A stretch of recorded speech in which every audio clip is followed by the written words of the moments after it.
Donc, je vous souhaite la bienvenue encore ce soir au partage du pain de vie, au partage de la parole de notre Seigneur et Sauveur. Et une requête que je voudrais continuer à demander ce soir, qui tient cher à mon cœur, c'est nos églises. Prions, frères et sœurs, pour nos églises, que nous puissions, Seigneur, frères et sœurs, nous serrer les coudes en tant qu'Église. Pas entrer dans le jeu du diable. Vous savez, le jeu du diable, c'est de diviser pour régner. Qu'est-ce que le Seigneur avertissait dans Matthieu, dans l'Évangile selon Matthieu? Qu'est-ce que le Seigneur disait? Que si une maison divisée est divisée contre elle-même, le Seigneur disait que cette maison-là va tomber. Elle va tomber en ruine. Si une maison est divisée contre elle-même, elle ne peut subsister. Mais c'est la même chose, frères et sœurs, pour les églises. Une église divisée en elle-même ne peut pas subsister, elle va tomber. Et frères et sœurs, n'entrons pas dans le jeu du diable, peu importe dans quelle église vous êtes. Si vous écoutez ce message ce soir, tentez de garder l'unité dans l'église, de garder le respect des idées. Le respect des idées, l'unité, l'acceptation de ce que la majorité pense et vote. On doit mettre de l'emphase à marcher ensemble. Peu importe de la façon que l'Église décide de marcher, elle doit marcher ensemble. Parce que le but est trop grand. Nous sommes, les Églises sont les piliers et les colonnes de la vérité ici-bas. Il n'y a pas de plus grande vérité que celle de l'Évangile pour les perdus et que le Seigneur revient bientôt, que Jésus est le Christ et qu'il revient bientôt. Il n'y a pas de plus grande vérité que celle-là. Les Églises ont été fondées sur cette vérité et les églises doivent promulguer cette vérité et la propulser parmi le monde. Et c'est pas en étant divisé sur des affaires aussi futiles que qu'est-ce qui se passe présentement qu'on va l'être. Donc que chacun se respecte, que chacun prie pour leur église et qu'ils fassent des gestes pour démontrer qu'ils veulent l'unité. Que chacun fasse des gestes envers leurs prochains, envers leurs frères et leurs sœurs, pour démontrer qu'ils veulent l'unité, et que nous puissions essayer des églises qui se tiennent serrées malgré tout ce qui se passe et qu'on puisse marcher ensemble pour le Seigneur. Et non seulement individuellement en tant qu'église, mais aussi les églises entre elles, qu'on puisse marcher ainsi. On travaille toutes pour la même cause. On travaille toutes pour le retour du Seigneur, on travaille toutes pour l'Évangile. Pour ce que l'Esprit veut nous donner ce soir, c'est la requête qui me tient le plus à cœur, frère et sœur, qui est chère à mon cœur depuis toujours. J'ai jamais dit que ça avait arrêté, mais je veux dire que depuis quelque temps, là, est revenu vraiment activement dans mon cœur. Et pour ce que l'Esprit veut nous donner ce soir, je vais vous inviter à tourner dans l'Évangile selon Matthieu, chapitre 8. Évangile selon Matthieu, chapitre 8. L'Esprit veut encore parler d'un sujet que j'ai parlé dernièrement. J'ai prêché sur ce sujet dernièrement. Je pense que c'est un mercredi d'ailleurs que j'ai prêché sur ce sujet. Et l'Esprit veut nous ramener ce soir, pas seulement moi, nous ramener sur ce sujet et encore l'explorer de d'autres façons, on va dire.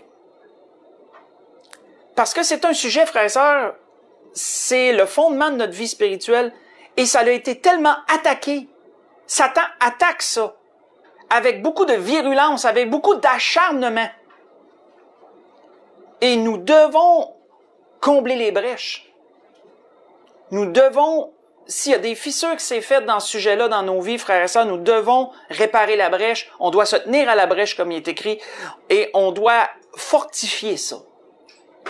Donc, dans Matthieu chapitre 8, on va lire à partir du verset 5 jusqu'au verset 10. Notre Seigneur, nous allons voir une circonstance qui est survenue avec notre Seigneur et un païen, et nous allons explorer cela. On voit qu'il est dit, comme Jésus entrait dans Capernaum, un centenier l'aborda. Le priant et disant, « Seigneur, mon serviteur est couché à la maison, atteint de paralysie et souffrant beaucoup. » Jésus lui dit, « J'irai et je le guérirai. » Le centenier répondit, « Seigneur, je ne suis pas digne que tu entres sous mon toit. Mais dis seulement un mot, et mon serviteur sera guéri. Car moi qui suis soumis à des supérieurs, j'ai des soldats sous mes ordres. Et je dis à l'un va, et il va. À l'autre viens, et il vient. et à mon serviteur, fais cela, et il le fait. Après l'avoir entendu, Jésus fut dans l'étonnement. Et il dit à ceux qui le suivaient, « Je vous le dis en vérité, même en Israël, je n'ai pas trouvé une aussi grande foi. » On va arrêter là. Nous voyons quoi ici, frères et sœurs? Nous avons lu cette situation maintes et maintes fois, j'en suis sûr. Nous voyons un païen manifester encore plus de foi que le propre peuple de notre Seigneur. Nous voyons, frères et sœurs, que le sujet dans lequel l'Esprit veut nous reconduire encore ce soir, c'est la foi. On en a parlé dernièrement de la foi et on va en reparler encore ce soir. La foi est le sujet le plus, je vous dirais, est la chose qui est attaquée dans nos vies présentement avec la circonstance qu'on connaît toutes. C'est attaqué. J'ai prêché sur la peur dernièrement, ça va directement avec ça. Ça va directement avec ça. La foi a été durement attaquée, elle l'est encore. Elle l'est encore, frères et sœurs. Et l'Esprit, si l'Esprit veut nous reparler encore de foi, nous devons porter attention. Nous devons porter attention. L'Esprit connaît les besoins de chacun. Nous voyons ici que la foi de cet homme est digne de mention dans bien des sens, frères et sœurs. Dans bien des sens, elle est digne de mention. Parce que le Seigneur a dit des choses à propos de cet homme qu'on ne voit pas nulle part ailleurs dans les Écritures.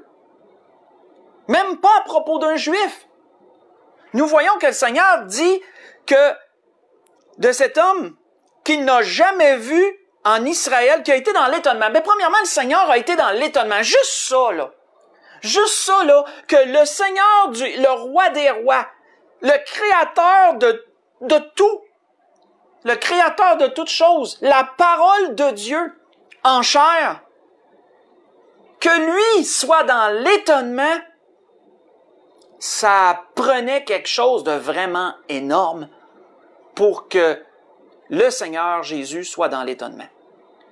On n'a pas vu ça à beaucoup d'endroits dans la parole. Même on ne l'a pas vu ailleurs. Si ma mémoire est bonne, je me souviens pas que Jésus a été étonné, à part de ce moment-là. Peut-être que je me trompe. Mais je me souviens pas de mémoire humaine que Jésus a été étonné. En tout cas, du moins qu'il l'ait dit. Il est écrit comme ça. Jésus a été étonné par cet homme. Fait que déjà là, cet homme-là, il mérite qu'on s'y attarde. Puis ensuite, qu'est-ce que Jésus dit? Qu'il n'a même pas vu en Israël, son propre peuple, ceux qui ont la loi, qui ont les prophètes. Il n'a même pas vu en son propre peuple une aussi grande foi. Aussi grande est encore des adjectifs qui démontrent que cette foi-là elle se démarquait la foi de cet homme, elle se démarquait. On est en droit de se poser la question, frères et sœurs, qu'est-ce qui fait que la foi de cet homme s'est démarquée autant?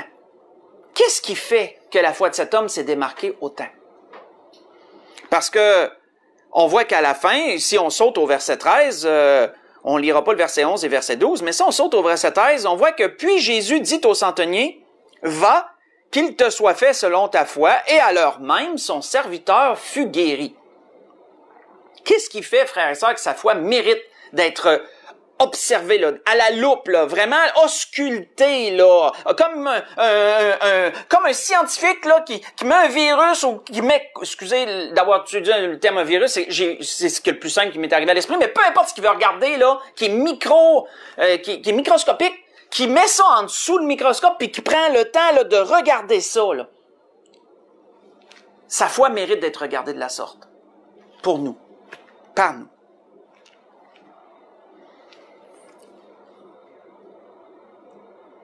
L'Esprit veut faire ressortir des choses à propos de la foi de cet homme, frères et sœurs, ce soir. Premièrement, on va toucher à des points ce soir par rapport à la foi de cet homme toujours. Ça va être notre modèle ce soir, je dirais. Si on tourne dans Matthieu 9, pas tellement plus loin, là. Si on tourne dans Matthieu 9, c'est une page plus loin à peu près, une page ou deux, dépendant des Bibles. Dans Matthieu chapitre 9, on va lire à partir du verset 27. qu'est-ce que la foi de cet homme avait à la base? On va commencer comme ça. Qu'est-ce que la foi de cet homme avait à la base, à sa base? Dans Matthieu chapitre 9, on va lire à partir du verset 27 jusqu'au verset 30. On peut lire le verset 31 aussi parce que, genre, ça va terminer la portion, vous allez voir. Donc, il nous est dit, étant parti de là, Jésus fut suivi par 2 aveugles. Là, on se transporte un peu dans le temps, on est un peu plus loin par rapport à la circonstance qu'on a lue. Et là, étant parti de là, Jésus fut suivi par 2 aveugles qui criaient « Aie pitié de nous, fils de David !» Et lorsqu'il fut arrivé à la maison, les aveugles s'approchèrent de lui. Donc, nous voyons quoi, frères et sœurs? Nous voyons que les aveugles l'ont suivi. Il était sur la route, ils ont crié derrière lui « Seigneur, aie pitié de nous, fils de David !» Mais ils ont continué à le suivre. Ben, Jésus a marché, la Bible nous dit, jusqu'à la maison. Et une fois entrés, ça veut dire qu'ils l'ont suivi, ils ont entré à l'intérieur de la maison avec lui, ces aveugles-là. Souvenez-vous, ils sont aveugles. Ça veut dire qu'ils tâtonnent, là. Peut-être que quelqu'un les a aidés à trouver la porte pour qu'ils puissent entrer. En tout cas, mais vous comprenez le principe. 2 aveugles qui ont quand même cherché, ils voulaient avoir une réponse. Donc, ils ont suivi le Seigneur. Comme ils pouvaient le suivre, comme de raison, étant aveugles, ils ont fait ce qu'ils pouvaient pour le suivre. On voit que lorsqu'il fut arrivé à la maison, les aveugles s'approchaient de lui. Oui, peut-être qu'il n'est pas entré dans la maison, mais en tout cas. Jésus leur dit, « Croyez-vous que je puisse faire cela? »« Oui, Seigneur, leur répondit-il. Alors il toucha leurs yeux en disant, « Qu'il vous soit fait selon votre foi. » Et leurs yeux s'ouvrirent. Jésus leur fit cette recommandation sévère, « Prenez garde que personne ne le sache. » Mais dès qu'ils furent sortis, ah oui, ils ont entré dans la maison, hein. Dès qu'ils furent sortis, ils répandirent sa renommée dans tout le pays. Notez, frères et sœurs, la question que Jésus leur a demandée. Et ça répond à notre première question à nous personnellement, que l'Esprit nous expose ce soir. Quelle est la base de la foi? Quelle était la base de la foi de l'homme du centenier, qui sera notre modèle, comme je le rappelle? Quelle était la base de sa foi? Jésus a posé une question à ces aveugles-nés. À ces aveugles, je ne sais pas s'il était né comme ça, en tout cas, à ces aveugles, Jésus leur a demandé, « Croyez-vous que je puisse faire cela? » Croyez-vous? Croire, frères et sœurs, est la base de la foi. Croire est la base de ce qu'est la foi. Pour avoir la foi, nous devons à la base croire quelque chose. On ne peut pas dire qu'on a la foi si on ne croit pas. Ça, c'est simple. On voit que un autre endroit,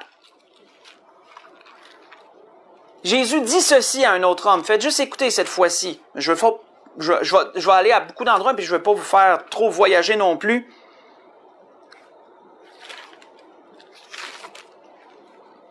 On voit qu'il est dit, je vous lis une autre situation, faites juste écouter.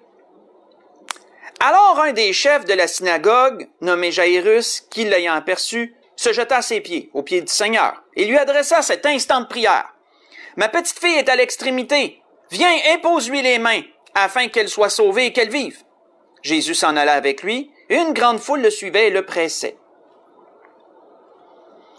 Comme il parlait encore, un peu plus loin, je vais vous dire les versets ensuite, comme il parlait encore, survinrent de chez le chef de la synagogue des gens qui dirent, « Ta fille est morte. Pourquoi importuner davantage le maître? » Hein? Et Jésus était en route vers la maison de cet homme, nommé Jairus, chef de synagogue, pour guérir sa fille. Et là, lorsqu'il est arrivé lorsqu'il est arrivé à la portée de la maison, ben là, il y a des gens qui sortent de la maison puis qui disent, « Ta fille est morte. » C'est plate, là. Mais ta fille est morte. Tu sais, on peut laisser faire. Importune plus le maître. Hein? En voulant dire, regarde, c'est trop tard. Trop tard. Mais qu'est-ce qu'il nous est dit? Mais Jésus, sans tenir compte de ses paroles, dit au chef de la synagogue, « Ne crains pas, crois seulement. » Qu'est-ce qu'on vient de dire, là, frères et sœurs? La base de la foi, c'est de croire. Mais notez ce que Satan veut faire. Parce que, frères et sœurs, le diable le sait. Le diable le sait que Dieu est prêt à nous exaucer. Le diable sait, frères et sœurs, que Dieu veut nous donner la bénédiction. Dieu n'est pas avare. Dieu nous demande de croire. Alors, qu'est-ce que Satan va faire? Parce que Satan le sait. Il sait que la base de la foi, c'est de croire. Donc, Satan va chercher à attaquer cette base. Il va chercher à attaquer cette base. Il va chercher à susciter dans la chair de la crainte, à susciter dans la chair de l'inquiétude, à exciter la chair en quelque sorte pour que l'incrédulité naisse de ce brassage, si je peux m'exprimer comme ça, du diable. Notez, frères et sœurs, comment le diable a opéré ici. Même s'il ne nous a pas mentionné que le diable a fait ça, c'est lui. Je vous confirme que c'est lui. L'homme qui est sorti de la maison, puis qui a dit à ce chef de synagogue, « Ta fille est morte. Importune donc plus le maître. » Il voulait pas mal faire. C'est sûr qu'il était rempli de bonnes intentions, mais Satan s'est servi de lui. Satan s'est servi de lui. Satan s'est servi de ce qu'il a dit, de ce qu'il a cru bon de dire, pour brasser un peu Jairus, leur virer à l'envers, de sorte que si le Seigneur il a dit « Ne crains pas, crois seulement », ben c'est parce que le Seigneur le savait qu'il était dans la crainte. Hein? Le Seigneur le savait que cet homme-là il était rendu dans la crainte et que cet homme-là il était ébranlé dans sa croyance. S'il est allé voir Jésus à la base, puis qu'il est allé se jeter à ses pieds, puis qu'il a dit « Viens guérir ma fille », ben c'est parce qu'il croyait que Jésus pouvait le faire. Comprenons-nous? Mais lorsqu'il est arrivé, puis que cet homme-là, sans doute rempli de bonnes intentions, est venu lui dire « Ta fille est morte, importune-les plus », le diable s'est servi de ça pour créer, pour causer à cet homme de la peur, pour causer à cet homme de l'incertitude, l'ébranler dans ses fondements de croyance, de sorte que Jésus a dû lui dire « Non, crois seulement, ne crains pas. »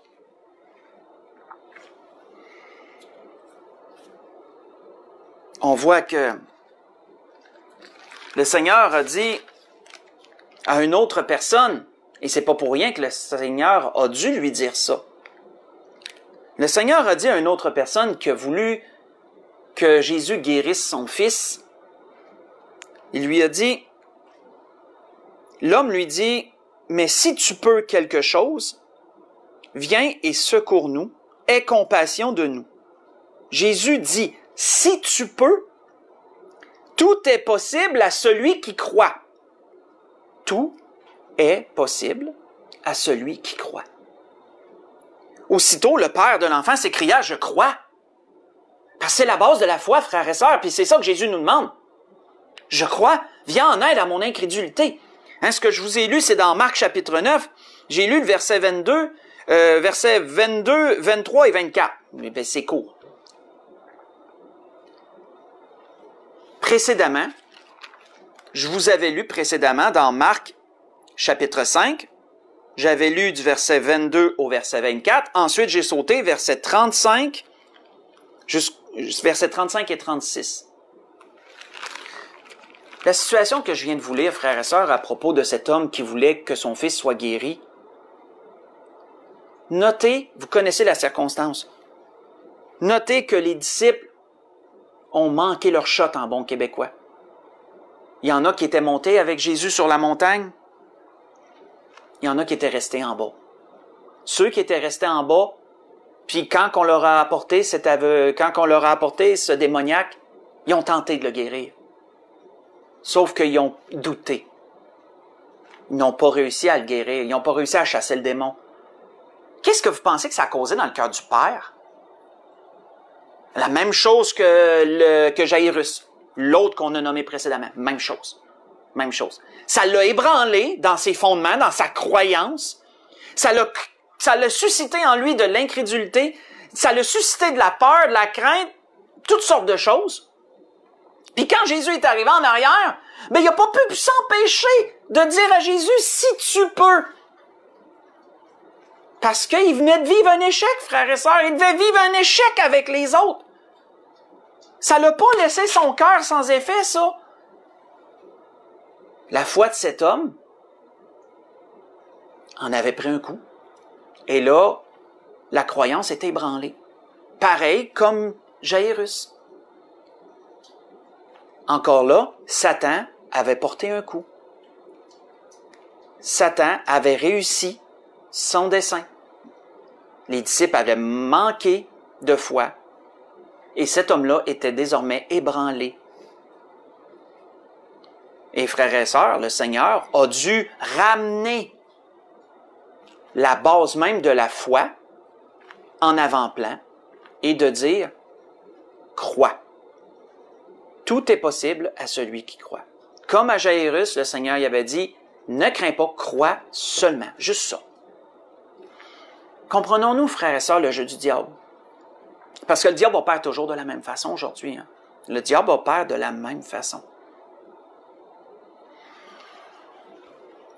Si, frères et sœurs, on est assez humble pour reconnaître que notre foi a été ébranlée,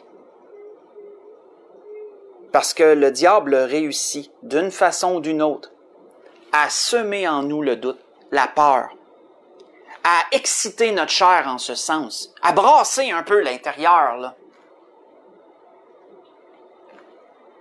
Le Seigneur nous dit la même chose qu'il a dit à ses hommes, frères et sœurs, ce soir. Crois. Crois, mon fils. C'est la base.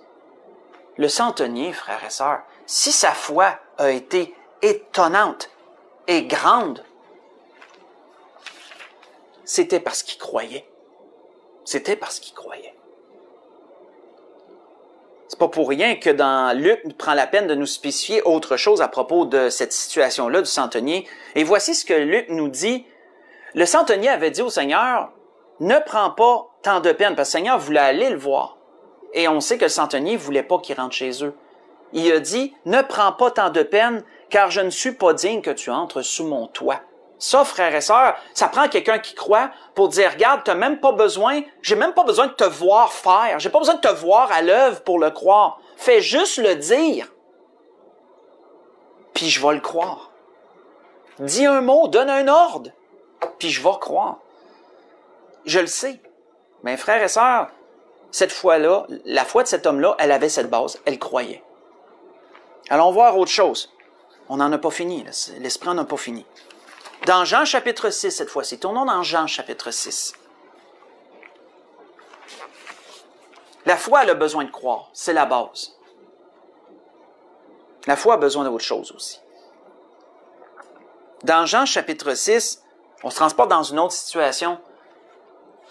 À partir du verset 5, on voit qu'il dit, « Ayant levé les yeux, et voyant qu'une grande foule venait à lui, Jésus dit à Philippe, « Où achèterons-nous des pains pour que ces gens aient à manger? » Souvenez-vous, il y a une grande foule qui avait suivi le Seigneur.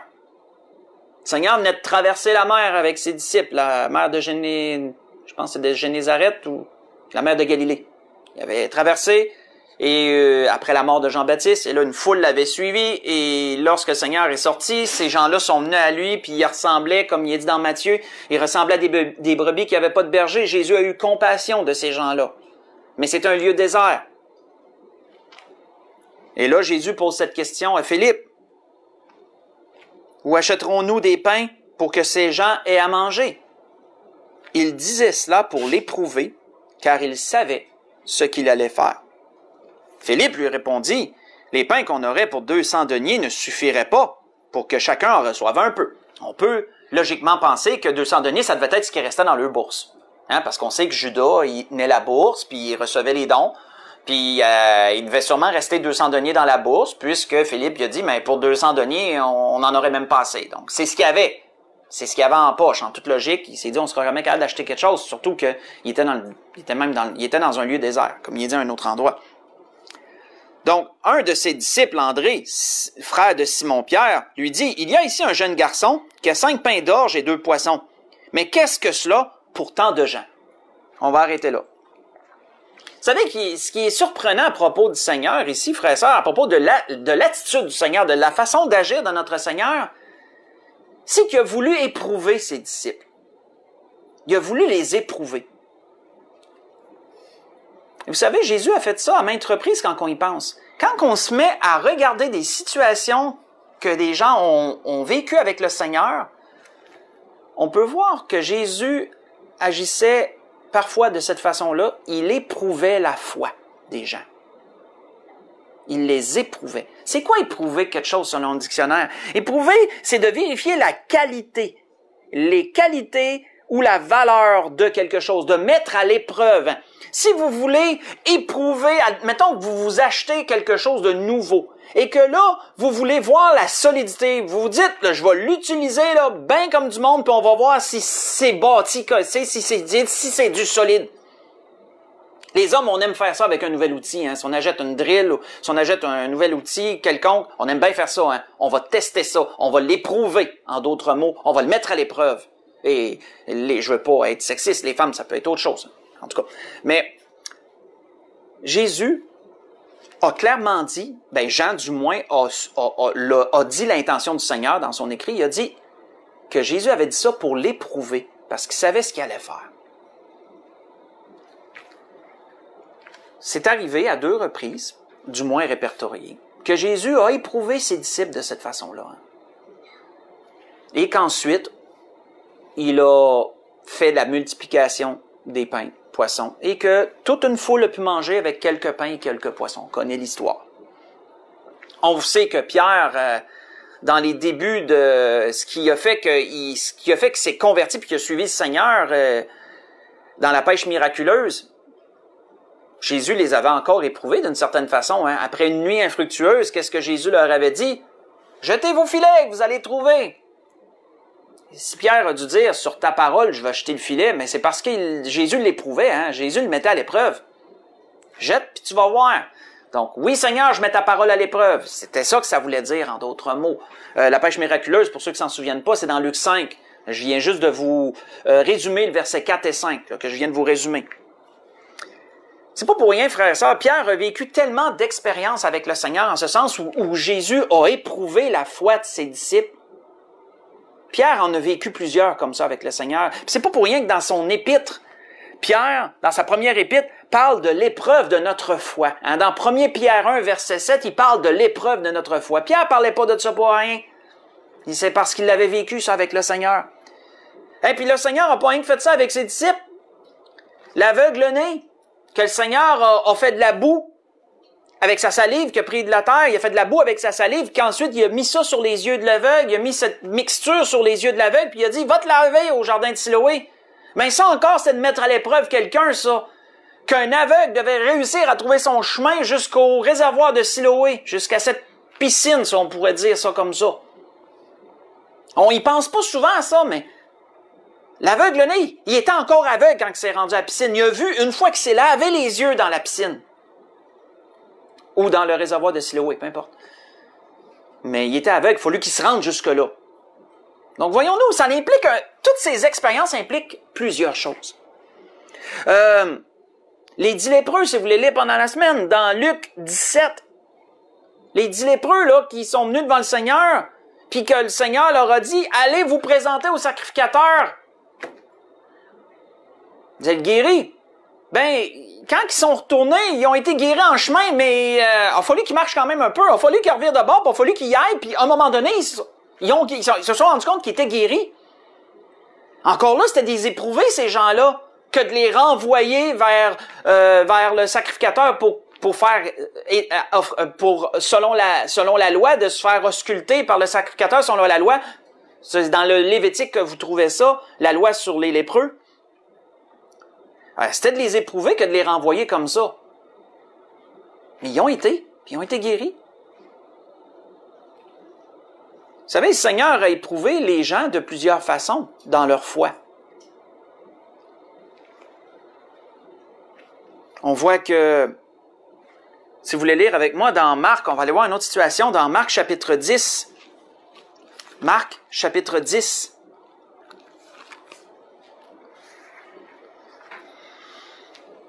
Si on lit à partir du verset 46,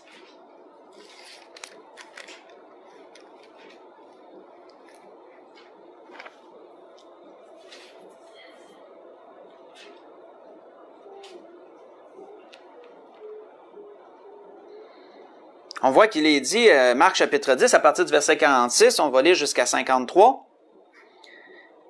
Ils arrivèrent à Jéricho, et lorsque Jésus en sortit, avec ses disciples, et une assez grande foule, le fils de Timée, Bartimée, mendiant aveugle, était assis au bord du chemin.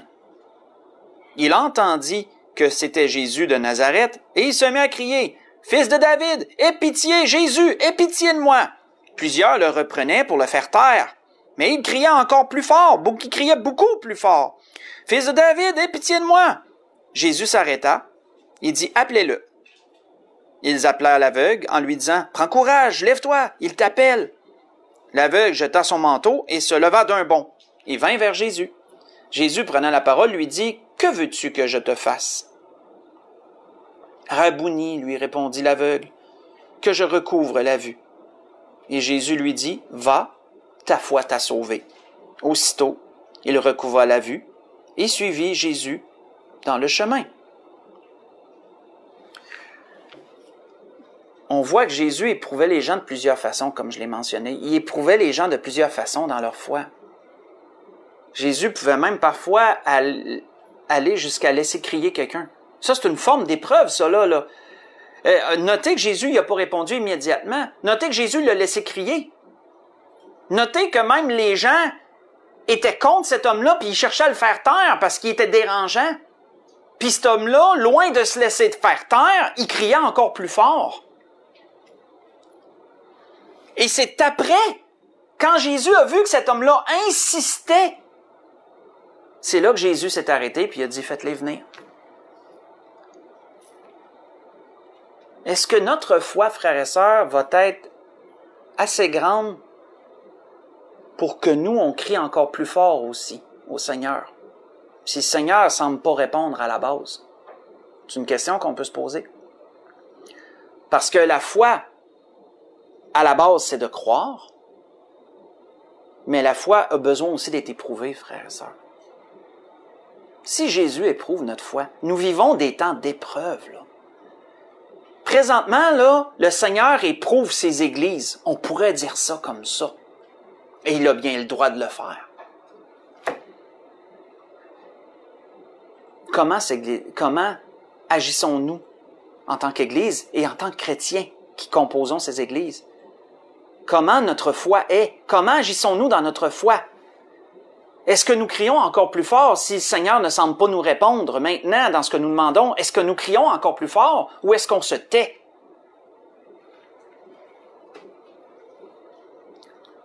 Parce que on voit que là, c'est rien. Avec une autre personne, le Seigneur a été encore plus loin que ça. Le Seigneur a été encore plus loin que ça dans l'épreuve, on pourrait dire, de la foi.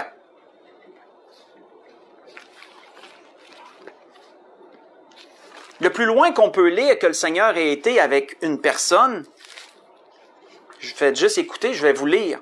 Le plus loin qu'on peut lire que le Seigneur a été avec une personne. Voici ce qu'il est dit. Jésus étant parti de là, se retira dans le territoire de Tyr et de Sidon.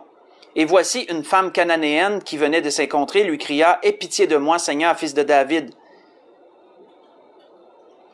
Notez les mêmes paroles que Bartimée. Avez-vous noté?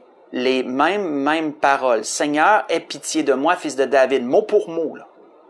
« Ma fille est cruellement tourmentée par le démon. » Et il ne lui répondit pas un mot. Et ses disciples s'approchèrent et lui dirent avec instance « Renvoie-la, car elle crie derrière nous. » Pareil comme l'aveugle. C'était la foule qui voulait faire taire l'aveugle. Là, c'est les disciples qui veulent faire taire la fille. La femme, excusez-moi. Puis ils disent au Seigneur, « Elle est fatigante, elle. Elle crie en arrière. »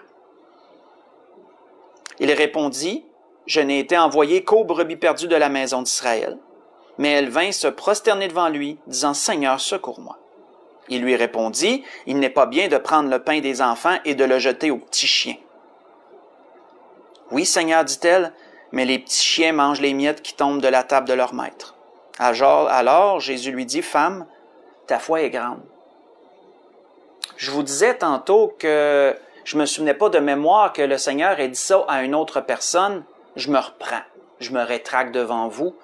Le Seigneur le dit à cette femme. Ta foi est grande. À mon souvenir, c'est les deux seules personnes qui ont reçu un tel hommage de la part du Seigneur concernant leur foi. Mais notez que le Seigneur ici a fait à cette femme ce qu'il n'a jamais fait à d'autres, répertorié dans les Écritures. On n'a pas lu ailleurs que le Seigneur a été aussi dur, entre guillemets, envers quelqu'un. De l'ignorer quasiment, là. Que la personne doit se jeter devant lui pour qu'il arrête, là, puis de plaider sa cause devant le Seigneur.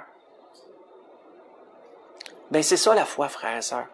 Si le Seigneur éprouve, si le Seigneur permet que notre foi soit éprouvée, ben la personne qui va vraiment avoir la foi, elle va être prête à crier au Seigneur, elle va être prête jusqu'à plaider sa cause au Seigneur. Et elle va revenir à la charge encore et encore jusqu'à ce que le Seigneur réponde. Ça, c'est une foi éprouvée, ça. De sorte que, comme le Seigneur avait dit à propos de la foi, Jésus leur adressa une parabole pour montrer qu'il faut toujours prier sans jamais se relâcher. Et plus loin, on voit que ça a le rapport avec la foi également. Dans Luc 18, verset 1. La foi, elle ne fait pas que demander, frères et sœurs. La foi, elle insiste. La foi, elle insiste. La foi ne fait pas que dire. La foi, elle répète. On voit que la foi du centenier était éprouvée, frères et sœurs. Elle était éprouvée, la foi de cet homme. C'était solide, là. C'était solide. Une foi éprouvée va être une foi solide. Parce que le centenier avait dit à Jésus, « Mais Seigneur, dis seulement un mot, et mon serviteur sera guéri. » Ça, c'est une foi éprouvée pour être capable de dire ça. Parce que Jésus y avait proposé d'y aller en plus. Puis il a refusé que Jésus y aille. Ça, c'est une foi éprouvée, ça. Dernière chose qu'on a besoin de voir, frères et sœurs, ce soir à propos de la foi, dans Marc, chapitre 2. Après, on va aller à la conclusion. Dans Marc, chapitre 2. On a vu quoi jusqu'à présent? On a vu que la base de la foi, c'était de croire. On a besoin de croire. On doit croire. Pas juste un besoin, on doit croire. Est-ce que Jésus a besoin de nous rappeler ça ce soir? Qu'on doit croire. Crois-tu que je peux faire cela? Est-ce que Jésus a besoin de nous dire ça ce soir? Crois-tu que je peux faire ça? Parce que c'est la base, frères et sœurs. Ici, on est rempli de crainte. Ben Jésus va nous dire, ne crains pas, crois seulement. Tout est possible à celui qui croit. On voit dans Marc chapitre 2, si on lit le verset 3 au verset 5, une autre situation qu'on voit ici. Il est dit, des gens vinrent à lui, amenant un paralytique porté par 4 hommes. Comme ils ne pouvaient l'aborder à cause de la foule, ils découvrirent le toit de la maison où il était, et ils descendirent par cette ouverture le lit sur lequel le paralytique était couché. Jésus, voyant leur foi, dit au paralytique, « Mon enfant, tes péchés sont pardonnés. » On va arrêter là. On n'a pas besoin d'aller plus loin. On a vu le principal que l'Esprit veut nous donner ce soir. Dans ça. La Bible nous a dit quoi, frères et sœurs? Qu'est-ce qu'il nous est dit ici? Jésus, voyant leur foi. Comment est-ce que Jésus a pu voir leur foi? Pourquoi est-il nécessaire que la foi se manifeste? Là, faites juste écouter, il y en a un autre qui va nous le dire. Jacques nous répond. « Mes frères, disait Jacques, que sert-il à quelqu'un de dire qu'il a la foi s'il n'a pas les œuvres? Cette foi peut-elle le sauver? » Et pensons, frères et sœurs, quand que Jacques nous dit « cette foi peut-elle le sauver », on ne parle pas du salut nécessairement, là. On ne parle pas du salut par grâce. Oui, on peut l'inclure là-dedans. Mais on parle surtout de résultats, frères et sœurs. Cette foi peut-elle le sauver? Ça veut dire, est-ce que cette foi-là peut y apporter quelque chose? Est-ce que cette foi-là peut vraiment concrétiser quelque chose? C'est ça que Jacques veut dire aussi. Cette foi peut-elle le sauver? Peut-elle le guérir? Peut-elle le bénir? Peut-elle faire ci ou peut-elle faire ça, cette foi-là, si elle n'a pas les œuvres? Jacques le demandait. Et il disait plus loin, « Mais quelqu'un dira, toi tu as la foi, moi j'ai les œuvres. Montre-moi ta foi sans les œuvres, et moi, je te montrerai la foi par mes œuvres. » Donc, comment peut-on montrer la foi sans les œuvres? On peut juste le dire. Mais le dire, ça ne manifeste pas grand-chose. Je vous ai lu dans Jacques chapitre 2, verset 14 et verset 18. Oui, frères et sœurs, parfois la foi doit être mise à l'épreuve. Hein. On a vu ça précédemment. Mais la foi, parfois, frères et sœurs, doit aussi être agissante. On doit voir des actions concrètes qui découlent de la foi. On voit que un bel exemple qui nous montre cela, c'est une femme qui nous est mentionnée dans la parole. Une femme, un jour, qui était atteinte d'une perte de sang. Qu'est-ce qu'il nous est dit à propos de cette femme? Faites juste écouter. Il nous est dit, « Or, il y avait une femme atteinte d'une perte de sang depuis 12 ans.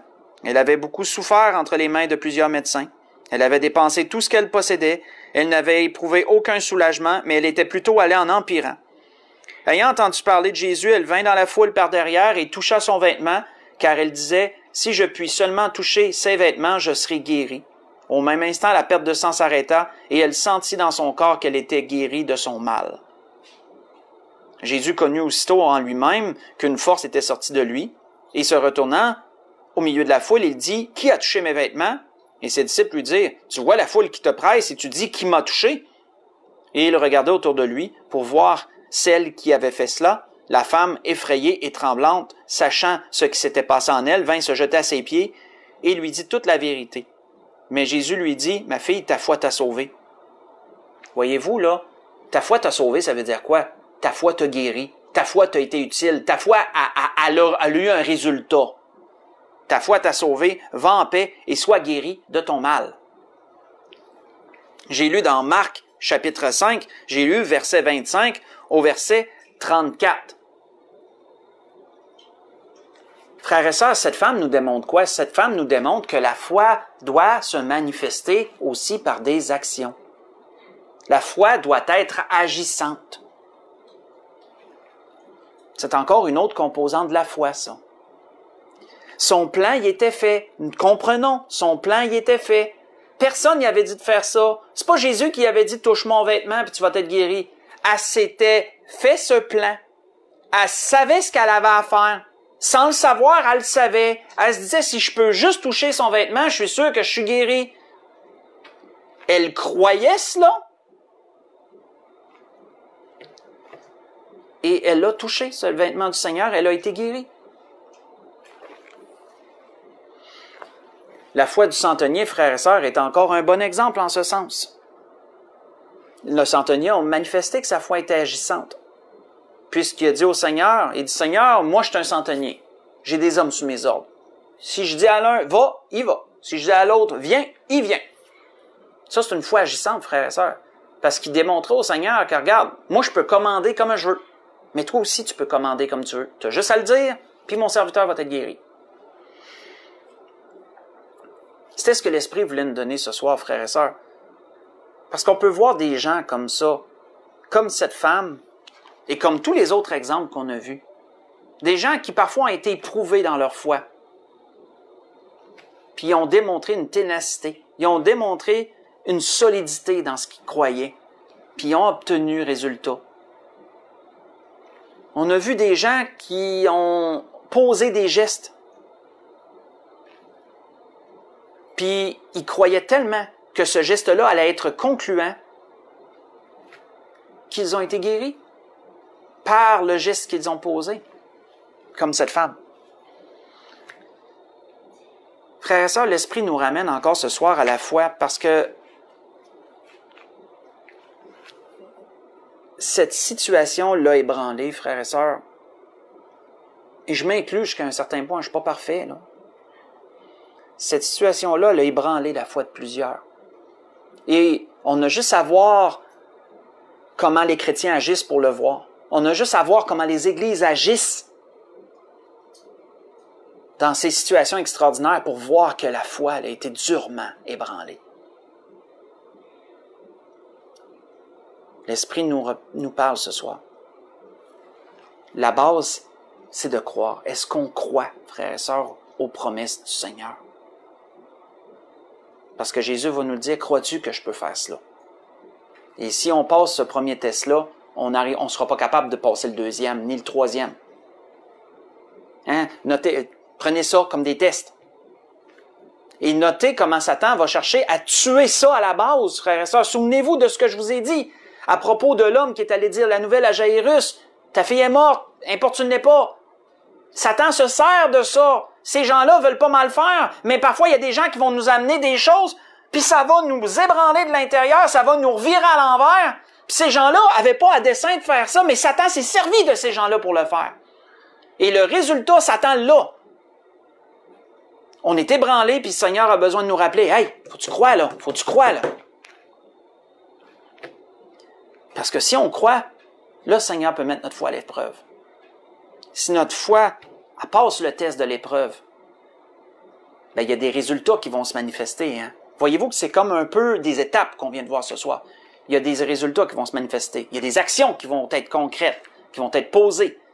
Et le Seigneur pourra dire, ta foi est grande. Pour conclure, dans Luc chapitre 17, on va tourner là pour conclure ce que l'Esprit a voulu nous donner ce soir, dans Luc chapitre 17.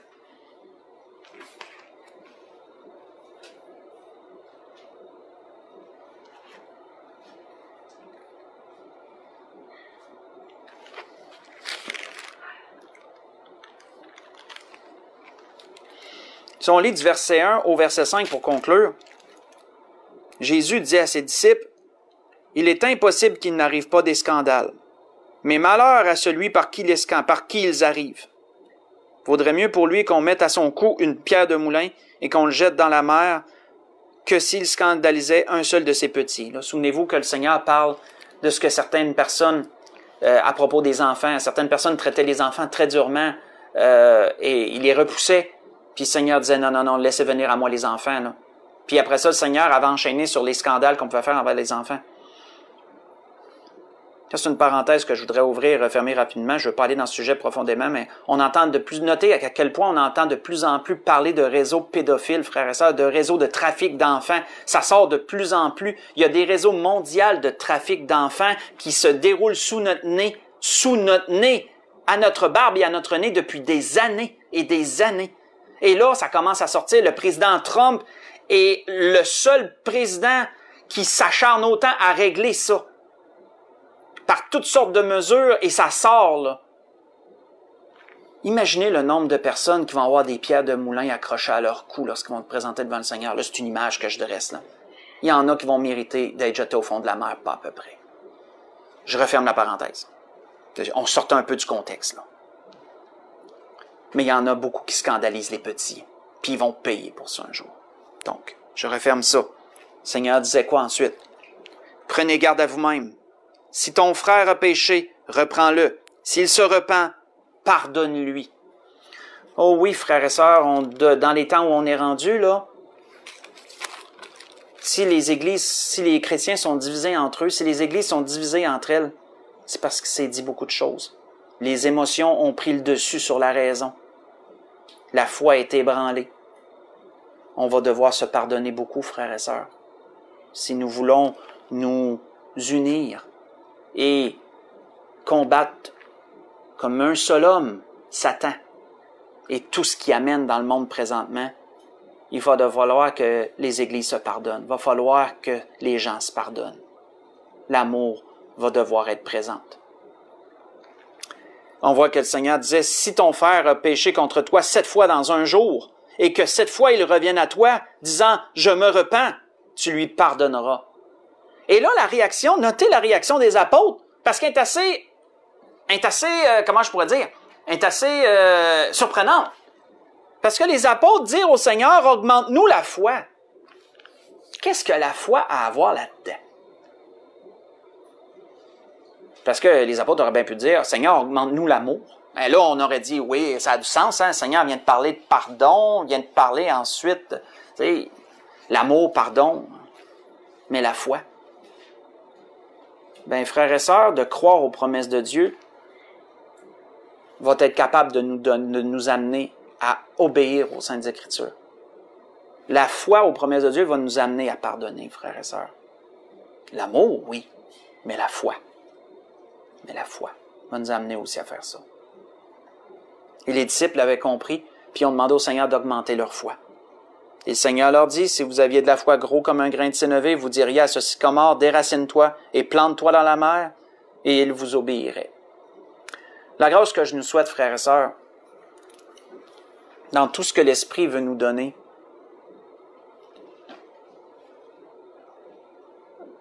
comment je pourrais dire, analysons notre foi, frères et sœurs. Prenons le microscope du scientifique, là. Mettons notre foi dessous, là, puis analysons. Regardons notre foi. Prenons ce que l'Esprit nous dit. Si on voit que Satan a ébranlé nos croyances, crois, c'est la base. Si on sent que le Seigneur permet que notre foi soit éprouvée, si notre foi est éprouvée par les épreuves des temps présents, acharnons-nous. Persévérons. Lâchons pas. Faisons comme ces gens. Faisons comme l'aveugle. Trouvons notre chemin jusqu'au réservoir de Siloé pour nous laver les yeux et être guéris. Si on crie, crions encore plus fort. S'il nous semble que le Seigneur ne répond pas, plaidons devant lui. Mais remportons l'épreuve de la foi, frères et sœurs. Et si on remporte l'épreuve de la foi, ben, notre foi sera manifeste. Il y aura des actions concrètes qui seront portées. Les gens vont la voir et la foi a besoin d'être vue. A besoin d'être vue. C'était ce que l'Esprit voulait nous dire ce soir. Je vous souhaite à tout le monde un bon restant de soirée, un bon restant de semaine. Sachez que je vous aime tous. Mes frères et sœurs de l'Église de l'Espérance, vous savez comment je vous aime. Mes frères et sœurs des autres églises aussi, de la Miséricorde, de la Charité, de Berthierville, de la Grâce. Et si j'en oublie, je vous demande pardon, du Bonheur et de toutes les autres églises qu'il peut y avoir, qu'on est de la même foi. Je vous aime aussi. Et apprenons à nous pardonner réciproquement si des choses ont été dites. Et reprenons le combat. Rebâtissons, frères et sœurs, comblons les brèches. On a un combat à mener, frères et sœurs. L'Église doit être là pour ce combat. Elle doit être là comme un seul homme. C'était ce que l'Esprit voulait nous dire ce soir. Et je t'ai pas dire, on peut se lever pour le dernier cantique, mais l'habitude. Je vous souhaite un bon restant de semaine. Que le Seigneur vous garde.